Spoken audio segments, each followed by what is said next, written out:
Oke, teman-teman, cukup. Assalamualaikum warahmatullahi wabarakatuh. Selamat siang teman-teman semua. Selamat siang. Saya bersyukur sekali ketemu dengan teman-teman semua. Ini pengurus OSIS semua ya sini ya? Kelas berapa?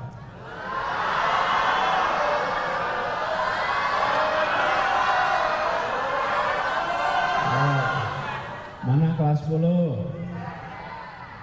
Mana suaranya? Kelas 11, mana suaranya? Bawah nih kelas 10, mana kelas 10 suaranya? Nah, teman-teman semua, saya terima kasih.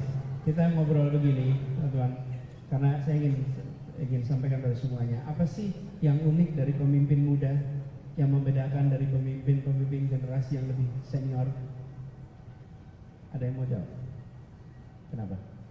Boleh, langsung. Gak usah pakai mikrofon, keras. Langsung aja, saya jawab, gak usah itu semua. Langsung, pak. Gitu. Ya, tapi yang membedakan muda sama yang senior apa? Apa yang buat muda? Yang beda? Muda dan yang lebih senior? Ya.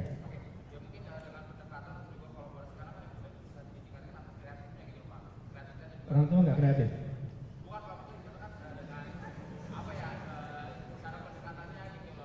Iya, apa pendekatannya? Iya, apa itu? Oke, nggak bisa. Yuk, yang berikutnya. Apa yang muda? Untuk menjadi pemimpin muda, berbedanya adalah komunikasi dua arah antara pemimpin dan juga anggotanya, sehingga aspirasi bisa dikumpulkan secara langsung dan cepat. Good, tepuk tangan. Apa lagi? Apa yang buat disebut muda? Boleh. Yang keras. Pengalaman. Jadi yang muda gimana?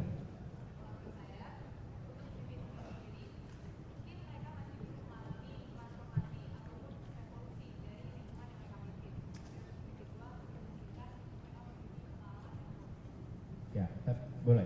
Memang kalau bicara pengalaman, anak muda memang belum banyak pengalaman. Karena anak muda tidak menawarkan masa lalu, anak muda menawarkan masa depan. Oke. Masa depan itu belum terjadi sekarang, betul ya? Tapi gini, teman-teman, apa yang saya garis bawahi? Disebut sebagai pemimpin itu jika dan hanya jika Anda memiliki follower. Jika Anda tidak punya follower, Anda bukan pemimpin. Pemimpin itu bukan jabatan. Pemimpin itu adalah Anda punya follower atau tidak. Follower itu siapa? Orang yang mengikuti pikiran Anda, kata-kata Anda, perbuatan Anda secara sukarela. Ingat-ingat deh. Disebut pemimpin bila apa? Ada yang mengikuti pikirannya, mengikuti kata-katanya, mengikuti perbuatannya. Oke? Jadi pemimpin muda bedanya dengan pemimpin yang lebih senior adalah pengakuan dari sebayanya. Dan untuk bisa pengakuan sebayanya, maka Anda harus harus setara. Kalau tidak setara, Anda ada pengakuan. Karena itu sudah tadi komunikasinya bisa imbal balik. Jadi teman-teman, saya ingin bersama-sama belajar di peristiwa ini. Ketika saya berada di sana, di ujung sana, dengan saya berada di sini, mana suasana lebih egaliter? Padahal sama-sama di ruangan ini, mikrofonnya sama, suasananya beda, bukan? Teman-teman, dalam Anda bekerja, dalam Anda memimpin, dalam Anda berkolaborasi, bangun suasana egaliter, suasana setara. Nih, tingginya saya berdiri dengan tingginya duduk sama.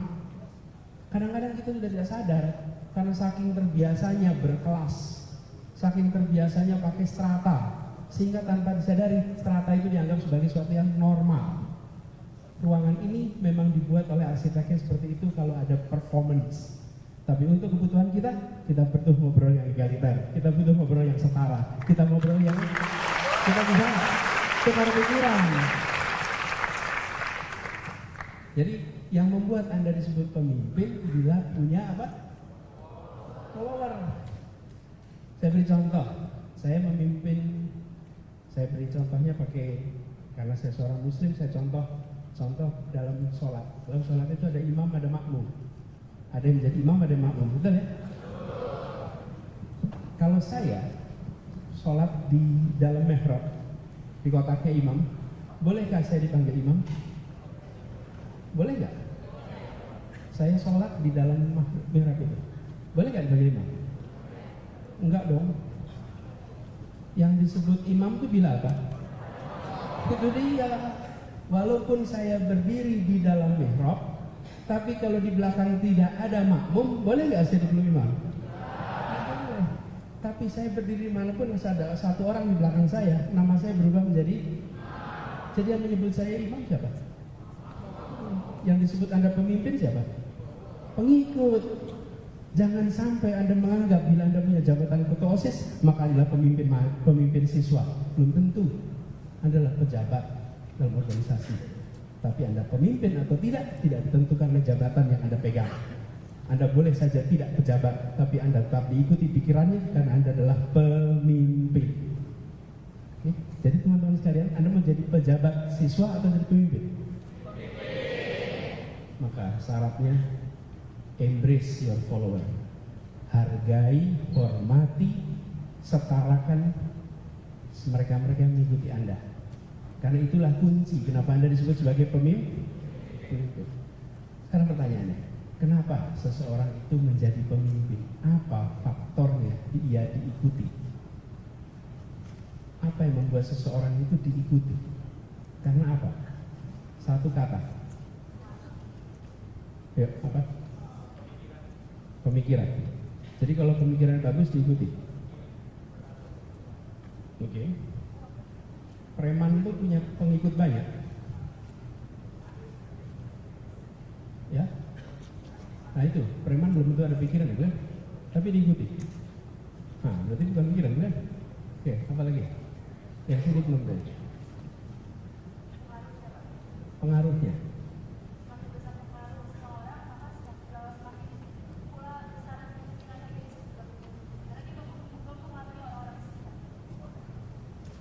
Hampir.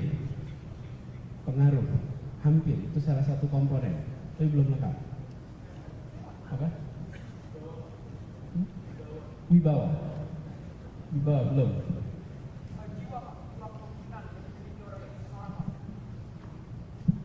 Tapi apa itu otomatis orang mau ikut?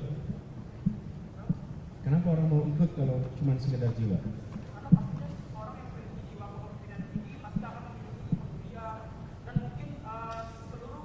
Ya, itu unsurnya, belum lengkap. Tapi unsurnya.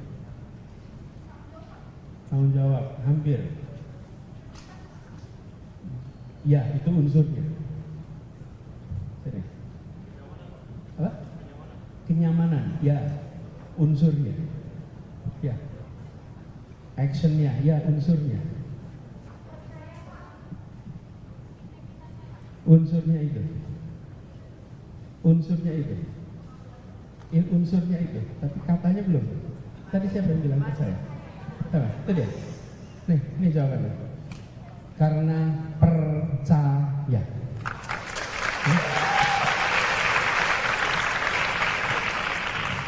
Kenapa Anda mengikuti seseorang? Karena Anda percaya. Percaya karena apa? Karena wibawa. Percaya kenapa? Karena berintegritas. Percaya karena apa? Itu unsur-unsurnya semua. Tapi satu kata namanya percaya. Teman-teman ingat-ingat, itu kata kunci terpenting. Trust, amanah. Itu kata kunci terpenting. Namanya apa? Pertanyaan berikutnya. Kenapa seseorang dipercaya? Apa faktor yang membuat seseorang itu dipercaya? Yuk, paling ujung sana. Influence. Belum. Jujur hampir. Belum. Ya, Anda udah tadi. Yuk. Apa? Integritas. Itu satu komponen. Benar. Apa? Pembuktiannya unsur ya. Value-nya unsurnya iya. Idealismenya unsurnya ya. Belum. Ya itu tadi yang mana? Apa? Ya. Ya, benar. Kompeten betul, integritas betul. Ya tadi yang mana? Kita lagi tanya unsur amanahnya apa? Ya meyakinkan itulah yang mana? Hah? Ada flip chart nggak di sini? Punya flip chart nggak? Punya whiteboard nggak? Lain kali nanti kalau teman-teman bikin training, bikin meeting, bikin apapun bawa itu ya. Karena itu alat untuk bisa komunikasi dengan semuanya. Tulis di situ. Oke. Ya, tadi ada yang nyebut integritas, ada yang nyebut lagi kompetensi. Oke, dua unsur tersebut, tinggal satu lagi nih unsurnya. Apa? Ya boleh, tapi bukan itu. Nah, saya berikan jawaban. Anda punya kertas atau punya iPad atau punya alat tulis, buka itu sekarang. Buka. Pakai HP juga nggak apa-apa. Alat tulis itu boleh kertas, boleh apapun juga. Oke, dah siap? Tuliskan rumus ini. T sama dengan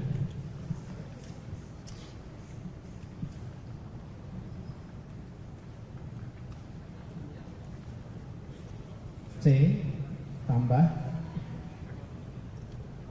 I1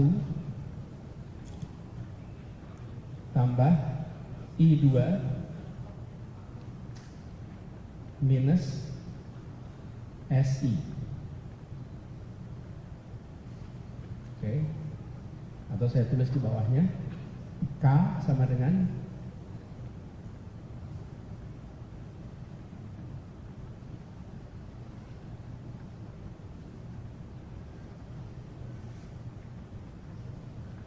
K1 tambah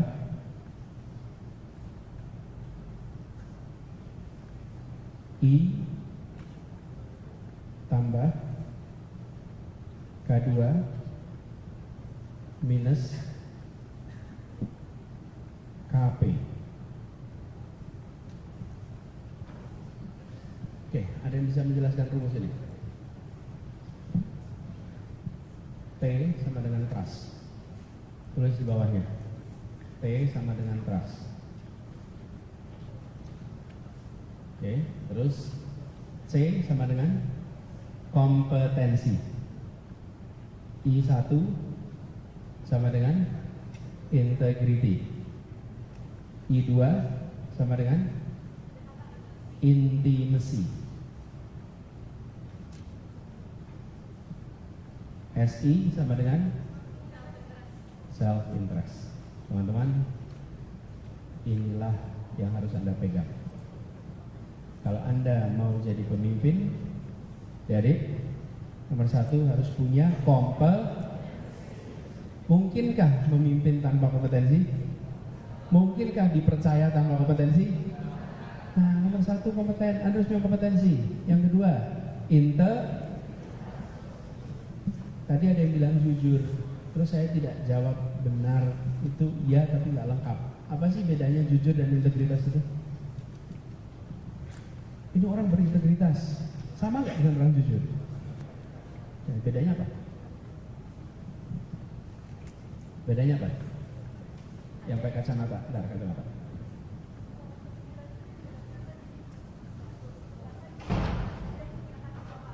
Apa? Oke, ya kira-kira begitu. Jawabannya tadi integritas itu apa? Jujur? Nggak jujur? Dia terbuka. Kalau integritas ada moral. Nih saya jelasin ya. Jujur itu artinya dia tidak menutupi dia apa adanya.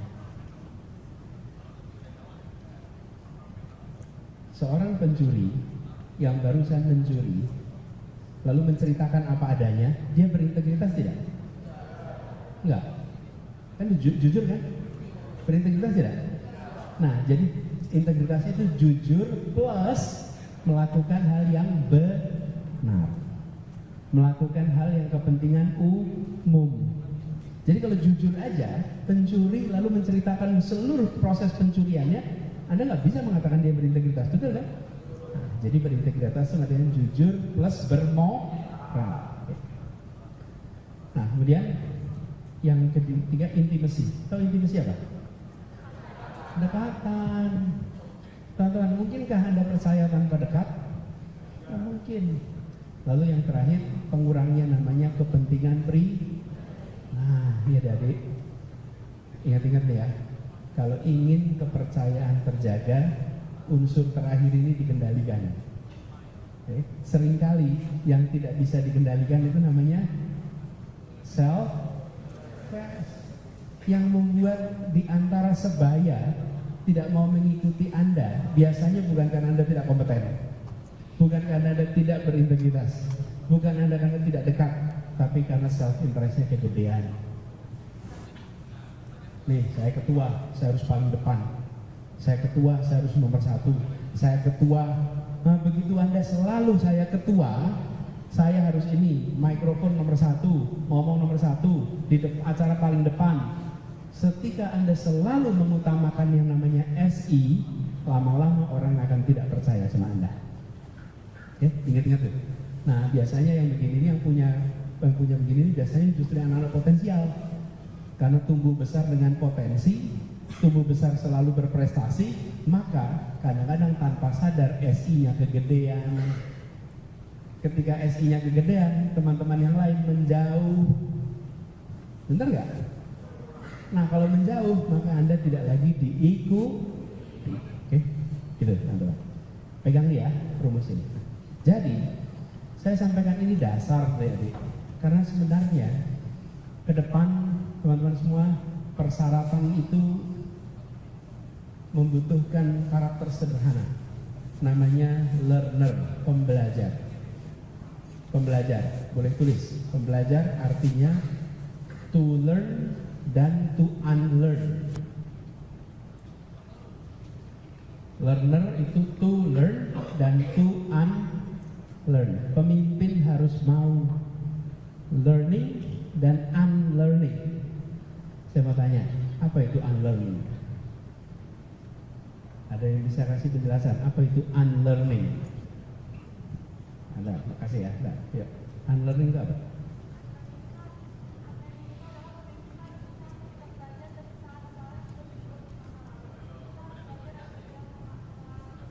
Mengulang. Ya. Bagus, terima kasih. Tepuk tangan dulu. To unlearn itu artinya menghentikan, tidak meneruskan, mengubah. Kalau to learn itu gampang, yang sulit itu unlearn. Banyak hal kita unlearn. Oke, itu satu ya teman-teman. Yang kedua, thinking outside the box. Anda harus selalu berpikir di luar. Kekuatan anak muda itu, teman-teman, apa sih kekuatan anak muda itu? Kebaruan. Tulis tuh, kebaruan. Kalau anak muda tidak bawa kebaruan, maka Anda tidak lagi muda. Anak SMA nggak bawa kebaruan, Anda bukan anak muda. Memang masih di bangku SMA, tapi Anda sudah tua. Karena Anda tidak bawa kebaruan. Jadi kalau anak muda harus bawa apa? Baru. Kalau sudah tidak baru, namanya Anda sudah tua. Tadi saya ceritain Pak Anies dulu OSIS di mana? Kalau saya cerita dulu, saya udah tua jadinya. Betul ya? Tapi mau diceritain nggak? Mau juga. Catatan ya. Ini bukan cerita masa lalu karena tua nih, tapi untuk pengalaman. Dengan kebaruan itu yang kedua. Learner dan kedua ketiga box, yang ketiga kebaruan, pegang kebaruan. Yang keempat, teman-teman, yang tidak kalah penting, Anda harus memiliki kemampuan berpikir kritis, critical thinking. Berikutnya, kemampuan kolaborasi, lalu kemampuan untuk komunikasi, dan kemampuan untuk kreativitas. Itu 4K yang dibutuhkan di masa depan. Jadi saya titip penonton semuanya, itu bahan-bahan yang menurut saya peran dan antisipasi ke depan penting untuk dimiliki. Tapi pondasinya, teman-teman, sebagai pemimpin, pondasinya satu kata, trust. Tanpa ada trust, Anda tidak mungkin diikuti. Betul ya? Oke. Lubna sama Kevin, kalau mau dialog sekarang bisa dimulai. Kalau ada teman-teman ada pertanyaan bisa langsung. Boleh gitu? Boleh ya. Oke. Ya teman-teman, ini pengantar dari saya. Selanjutnya kalau mau ada dialog, tanya, silakan. Boleh tanya, boleh bertanya hal-hal yang terkait dengan kegiatan ini, kepemimpinan, silakan bertanyakan. Ya. Oke.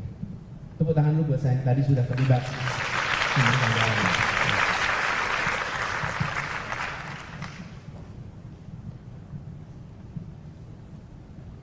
Oke, Pak Anies, kan kita sebagai pemuda saat ini tahu bagaimana besarnya peran-peran para pahlawan di masa lalu, baik dari masa pra kemerdekaan, masa setelah kemerdekaan, masa menuju kemerdekaan, dan masa setelah kemerdekaan.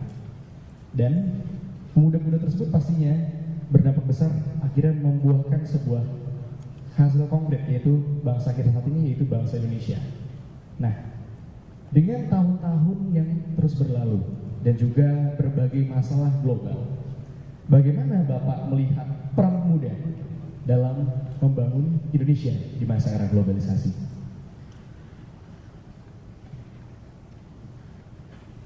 Boleh nggak saya terusin pertanyaan itu, mana adik-adik? Ada yang mau jawab nggak pertanyaan tadi? Bagaimana peran pemuda untuk Indonesia ke depan? Ini yang muda-muda nih, ada jawab pertanyaannya. Yang jawab pertanyaan, ayo boleh. Yuk.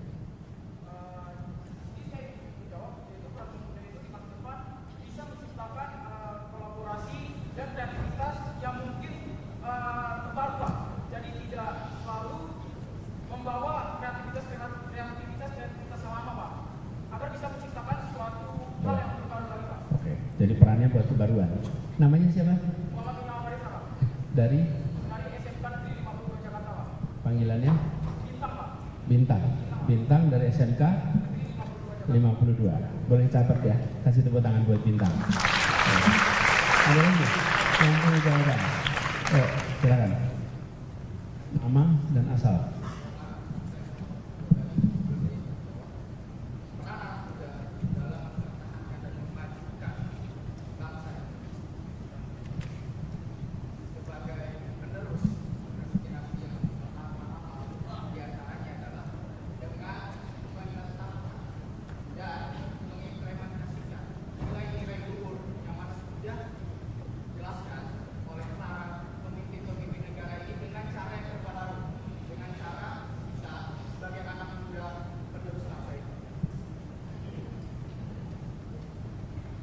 Jadi kata kuncinya apa? Bawa kebaruan. Oke, sip, makasih. Sekali lagi namanya? Panggilan? Revan. Makasih, Revan. Jadi, boleh dari belakang. Ada lagi dari sini. Yang perempuan, silakan. Anda.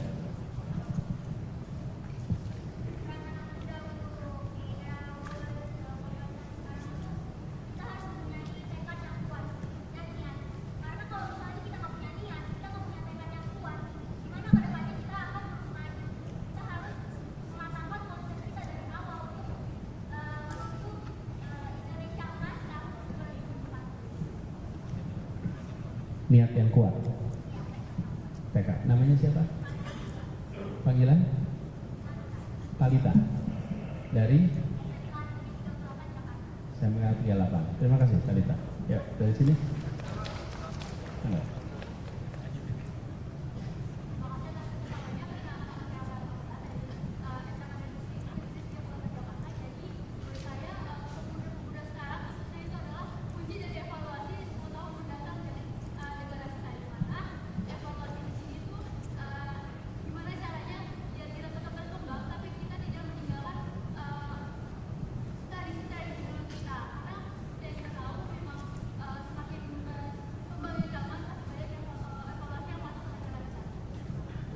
kasih. Ada banyak yang kita bisa kembangkan. Semua jawaban adalah benar. Beri tepuk tangan semua yang benar. Ya. Saya ingin samarikan di sini. Kalau boleh saya samarikan, disampaikan. Apa yang menarik dari ini foto-fotonya dari sini? Ini foto-foto para pahlawan-pahlawan kita semua nih yang ada di ruangan ini. Oke, mudah-mudahan nanti foto Anda akan muncul dalam salah satu hall di sini sebagai orang-orang yang berjasa. Apa sih yang menarik dari mereka itu? Apa?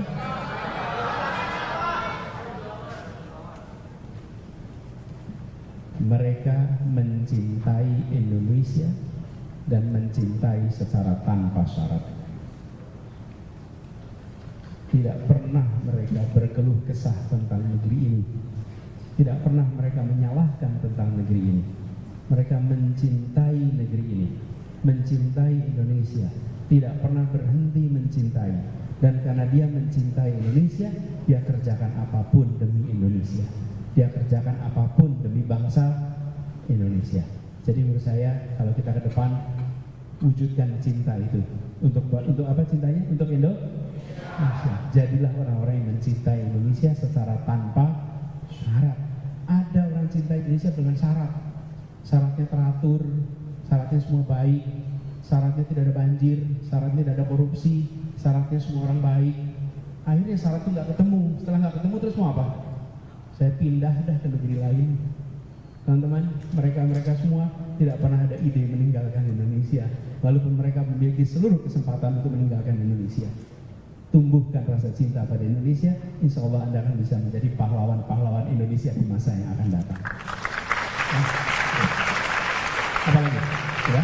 Sekarang boleh mereka tanya, atau ada Lubna mau tanya? Boleh Bapak, izin menanyakan seputar tadi tentang para pemimpin.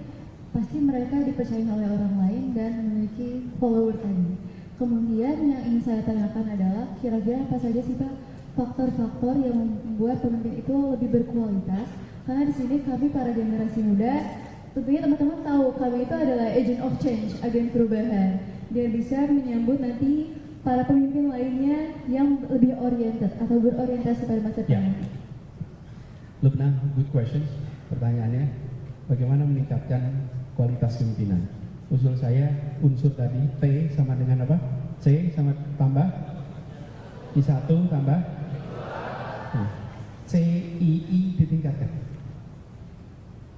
Tingkatkan kompetensi, ya, tingkatkan integritas, tingkatkan intimasi. Nah, itu semua akan membuat kualitas kepemimpinan Anda akan meningkat. Anda harus punya kepemimpinan. Lalu jadilah, tadi saya tulis namanya teman-teman, ada yang sudah membaca buku tentang kepemimpinan? Acungkan tangan yang sudah baca buku kepemimpinan. Masa nggak ada? Udah baca? Yang lain belum baca? Saya tanya gini nggak mau ditanyain. Jangan khawatir kalau saya tanya benar apa isinya, enggak. Saya cuma ingin bilang teman-teman, di luar sana ada banyak buku tentang kepemimpinan. Cari buku itu, baca buku itu. Bahkan Anda bisa tanya pada AI, Anda bisa tanya Google tentang apa teknis-teknis kepemimpinan. Belajar terus. Seorang pemimpin adalah pembelajar. Dia harus terus-menerus belajar. Pelajari semua yang terbaru tentang kepemimpinan. Latihan kepemimpinan itu tidak berhenti di SMA, tidak berhenti di SMK, tidak berhenti di universitas. Latihan kepemimpinan itu berjalan terus. Saya beri gambar. Satu ketika saya menghadiri sebuah pertemuan semacam World Economic Forum.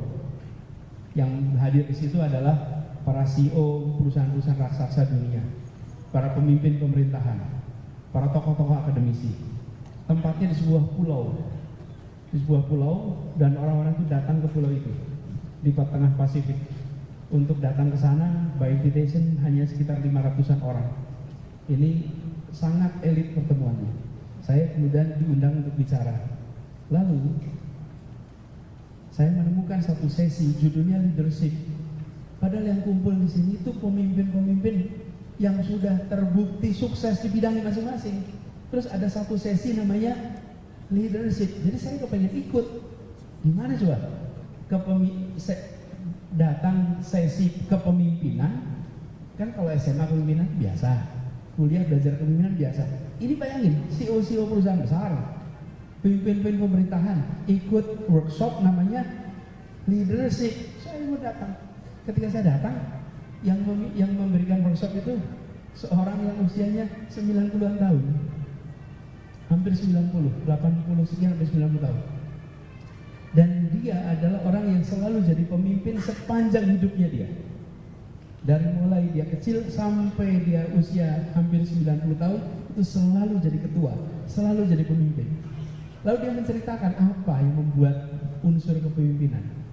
Saya ceritakan kepada teman-teman untuk mengatakan jangan pernah menganggap bahwa setelah Anda jadi ketua, berarti Anda belajar kepemimpinannya selesai. Tidak.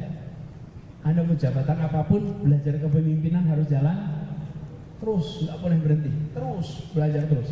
Jadi pertanyaan Lukman tadi soal pengembangan, jadilah pembelajar, kembangkan 3 faktor itu. Gitu ya, itu benar? Oke, sekarang yang lain di sini, kalau ada yang mau tanya. Oke, Anda paling belakang sana, boleh. Pertanyaan tidak ada yang jelek dan yang buruk dan yang baik. Pertanyaan adanya panjang atau pendek. Jadi pilih pertanyaan yang singkat. Yuk.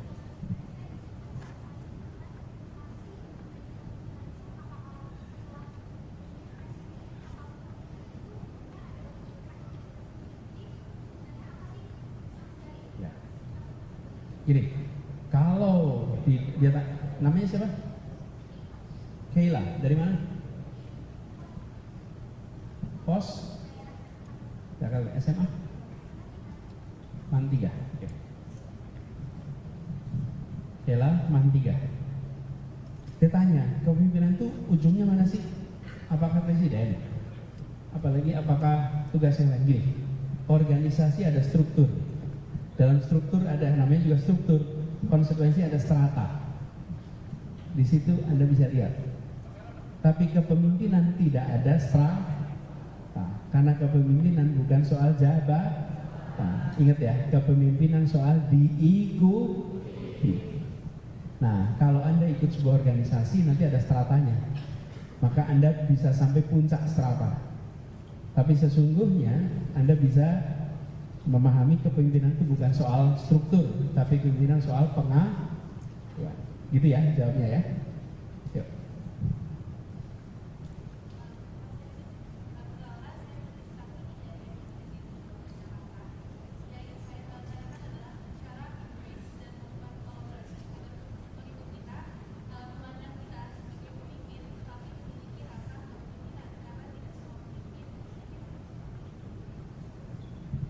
Ada pertanyaan dari panggilannya Putri.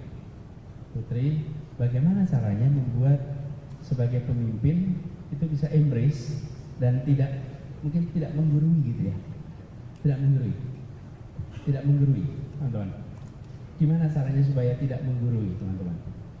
Sebenarnya banyak sekali perintah yang bisa Anda sampaikan dengan cara yang baik, yang enak, yang nyaman teman-teman. Dan itu namanya komunikasi. Anda bisa komunikasi.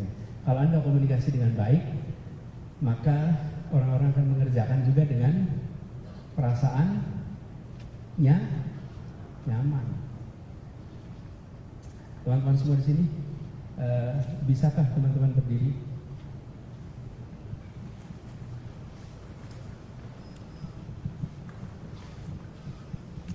Udah. Bisakah teman-teman duduk? Teman-teman, itu tadi pertanyaan atau perintah? Coba ingat. Ingat tadi apa? Tadi pertanyaan atau perintah? Dikerjakan sukarela tidak? Saya tadi bertanya, bisakah teman-teman berdiri? Saya harusnya jawab bisa Pak. Tapi apa yang terjadi? Anda langsung mengerti. Selama saya bertugas di Jakarta, saya selalu memimpin dengan pertanyaan. Karena pertanyaan itu akan membuat anak buah bekerja untuk mencari jawaban. Dan jawaban itu kemudian menjadi namanya perintah. Tapi perintahnya didapat melalui proses yang interaktif. Jadi Jadi itu salah satu caranya. Dengan bertanya, dengan mengajak. Kira-kira kalau jadi atasan biasanya kasih perintah atau kasih pertanyaan? Perintah. Anak buahnya udah merasa, saya sebagai anak buah udah berharap atasan saya itu ngasih perintah. Tapi ketika atasan ngasih pertanyaan, apa yang terjadi? Perasaan setara itu muncul karena atasan saya malah bertanya kepada saya. Lalu ketika jadi keputusan, anak buah mengerjakan dengan sepenuh hati. Oke, gitu ya. Yang dari sini. Waduh, banyak bener. Yang mana? Yang belum aja, yang tadi belum. Yang tadi belum. Ya, Anda, ya.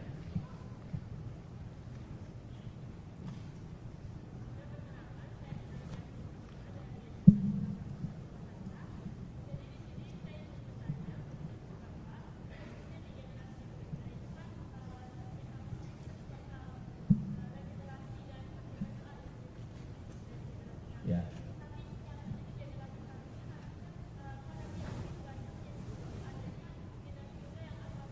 Ya. Ya. Oke. Ya, gini. Teman-teman sekalian, terima kasih. Itu sering-sering kali pernah. Ini kanan kiri saya pada apatis. Gimana caranya? Caranya Anda jangan sering-sering ngomong itu. Caranya jangan sering-sering Anda ngomong itu. Jangan. Ini misalnya nih. Saya itu lagi sama anak-anak SMA. Ini anak-anak SMA ini payah betul. Payah, apatis, gak pada mau baca, gak mau aktif. Kira-kira yang kanan kiri gak aktif dan apatis gimana perasaannya? Merasa tersingkir. Dibalik. Teman-teman semua, saya senang sekali teman-teman ini aktif. Teman-teman pada gak aktif tuh. Teman-teman tidak apatis, positif. Pernah dengar kutipannya Bung Karno? Beri 10 pemuda dan saya akan guncang dunia. Oke, teman-teman, ketika Bung Karno mengatakan itu, 95% penduduk Republik ini tidak bisa baca tulis. Oke, 95%. Jadi artinya apa? Bisa pidato, bisa perang, tapi dikasih selembar kertas dan satu pensil suruh tulis nama, tidak bisa tulis nama. Oke, kira-kira begitu. Terus Bung Karno bilang, beri saya 10 pemuda dan saya akan guncang dunia. Kira-kira 9 dari 10 pemuda itu buta huruf. Betul nggak? Faktanya begitu kan? Kira-kira dengan 9 pemuda buta huruf bisa mengguncang dunia seperti apa coba? Tapi Bung Karno tidak bicara untuk memangkas percaya diri pemuda Indonesia. Bung Karno mengatakan untuk membangkitkan percaya diri bangsa Indonesia walaupun kenyataannya masih pada buta huruf. Jadi teman-teman sekalian, teman-teman pada aktif di sini, jangan pernah mengatakan ini teman-teman saya mayoritas apatis. Mayoritas, nggak usah. Ajak saja untuk terlibat, ajak saja untuk berkiprah. Jangan pernah berikan label apatis. Katakan pada semua, Anda aktif, Anda mau terlibat, teman-teman di sini aktif sehingga mereka terpanggil untuk aktif. You are what you are labeled. Anda adalah label yang dititipkan pada Anda. Kalau saya katakan Anda cerdas, muncul perasaan saya cerdas. Terus saya katakan Anda tidak cerdas, muncul perasaan saya tidak cerdas ya, benar nggak? Gitu kira-kira jawabannya. Yang di sini ada yang belum? Tuh, yang sampai gini-gini ya udah, ya. Dua-duanya gini ya. Udah, boleh dah. Ini aja dulu. Ya, langsung.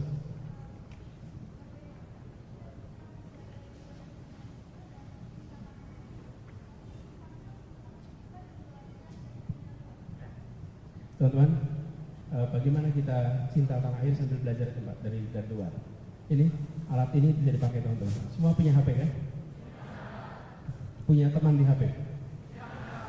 Di sosmed punya ya? Siapa temannya? Manusia lah pasti. Siapa yang bilang dari manusia? Ya, teman-teman, alat ini, alat komunikasi ini menyambungkan kita dengan banyak pihak. Betul ya? Namanya siapa? Siapa? Filza. Filza, dengan alat ini Anda bisa berkomunikasi dengan semua. Tapi sayangnya alat ini sering dipakai untuk berteman dengan siapa? Teman SD, teman SMP, atau teman SMA, atau tetangga. Bisakah ini Anda berteman dengan sebaya Anda di dunia internasional? Bisa. Bisakah Anda tersambungkan dengan tempat-tempat terkemuka dunia pakai alat ini? Bisa tidak? Bisa. Jadi, gunakan alat ini untuk tersambungkan dengan seluruh dunia. Karena itu akan buat kita lebih paham tentang Indonesia. Anda berada di ruangan ini, kalau saya tanya, tahukah bentuk gedung ini? Nggak tahu teman-teman. Syaratnya untuk tahu gedung ini gimana? Keluar. Pergi keluar. Kalau Anda pergi keluar, maka Anda tahu bentuknya ruangan ini, bentuknya gedung ini. Betul tidak? Kalau Anda ingin paham tentang Indonesia, bisa melihat Indonesia, lihatlah dari Anda akan punya perspektif dari luar. Kalau dari dalam tidak punya. Karena itu saya selalu anjurkan anak-anak muda punya paspor. Anda punya paspor aja. Soal perginya kapan soal lain. Tapi paspornya punya dulu. Begitu Anda punya paspor, maka Anda menjadi warga global. Anda warga Jakarta, Anda warga Indonesia, dan Anda warga dunia. Dan itu artinya, teman-teman, perspektif global. Tapi tetap mencintai Oh, Indonesia luar biasa kok. Kalau kita lihat potensinya, luar biasa sekali. Ya, gitu ya. Terakhir.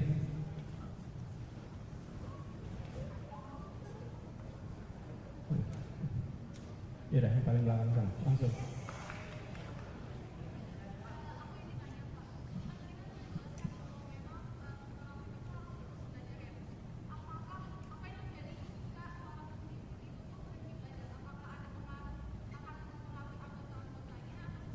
Ya, kalau Anda berhenti belajar, Anda bisa tidak diikuti lagi, karena kompetensi Anda stuck. Ya, Anda harus belajar terus, bawa kebaruan terus, bisa begitu. Tapi untuk meningkatkan kualitas kepemimpinan, Anda harus belajar terus-menerus. Jadi untuk bisa menjadi pemimpin berkualitas, Anda harus belajar terus-menerus. Gitu ya. Teman-teman sekalian, sebelum saya akhiri, ini terus, tapi kan dibatasi waktu. Ini saya sudah melewati waktu yang dialokasikan untuk saya. Sudah. Jadi saya cukup sampai di sini, teman-teman. Belajar terus, Anda terus tumbuhkan pimpinan. Sebelum diakhiri, saya ingin cerita satu hal saja.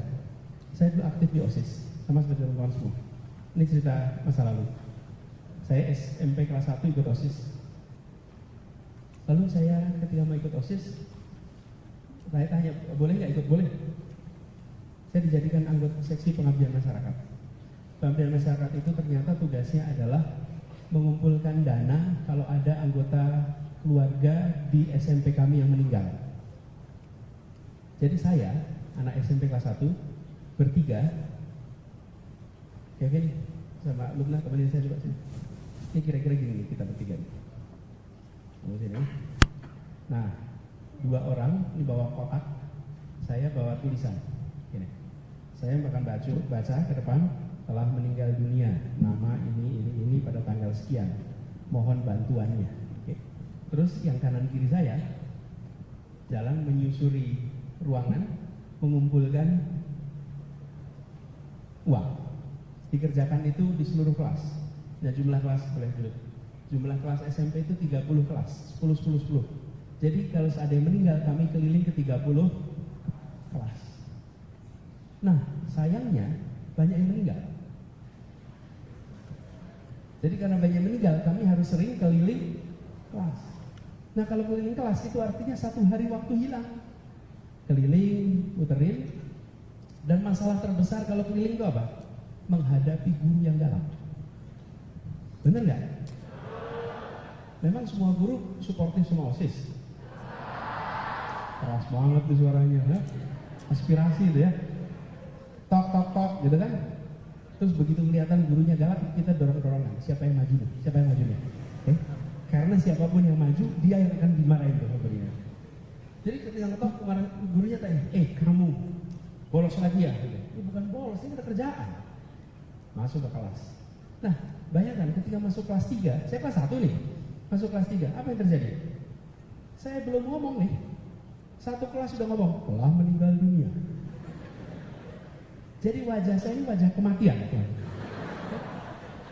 Begitu masuk ke kelas, 1 kelas sudah tahu, pasti ada yang meninggal. Pasti meninggal. Jadi kalau dibully sekarang, dari dulu udah ngalamin dibully, kan? Jadi pengalaman dibulinya udah dapat dari dulu tuh. Setelah selesai, teman-teman, uangnya dikumpulin, terus ke tempat yang meninggal. Sampai tempat meninggal, bayangin anak SMP kelas 1 bertiga, kita ngomongnya apa ya? atas nama keluarga besar SMP 5 menyampaikan duka cita, dan ini adalah sedikit bantuan untuk meringankan beban. Belajar latihan ngomong tuh. Oke, kembali ke kelas, apa yang terjadi? Ketinggalan pelajaran. Jadi, teman-teman sekalian, kami itu di struktur OSIS tidak paling tinggi. Bukan ketua OSIS, bukan ketua bidang, bukan sekretaris, bukan bendahara, anggota. Tapi dari seluruh pengurus OSIS, kami bertiga anak kecil yang paling banyak pengalaman public speaking. Kami paling banyak pengalaman mengalami bully. Kami paling banyak mengalami ketinggalan pelajaran. Kami paling banyak mengalami bagaimana mengelola waktu yang sempit sekali. Pengalaman bukan merupakan fungsi posisi. Posisi Anda boleh rendah, dari pengalaman Anda bisa amat kaya raya. Oke? Jadi, pesan saya, pesan buat semua teman-teman aktivis SMA, aktivis nih, SMK, kejar pengalaman, jangan kejar posisi.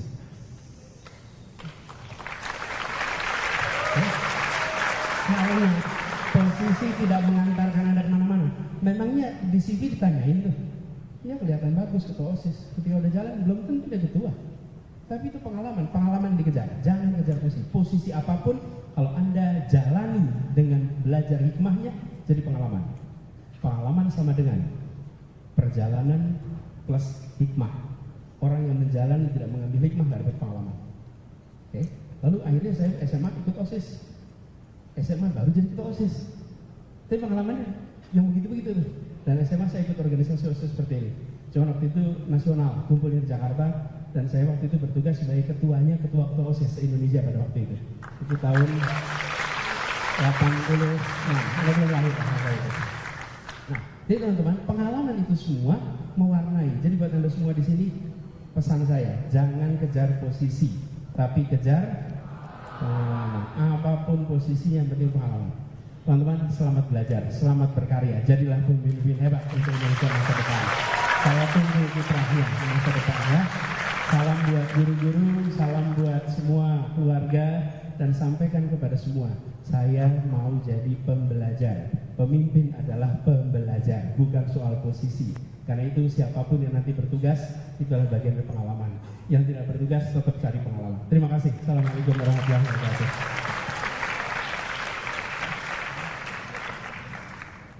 Oke, baik. Terima kasih Pak Anies atas sharing yang sangat luar biasa. Sekali lagi beri tepuk tangan yang meriah.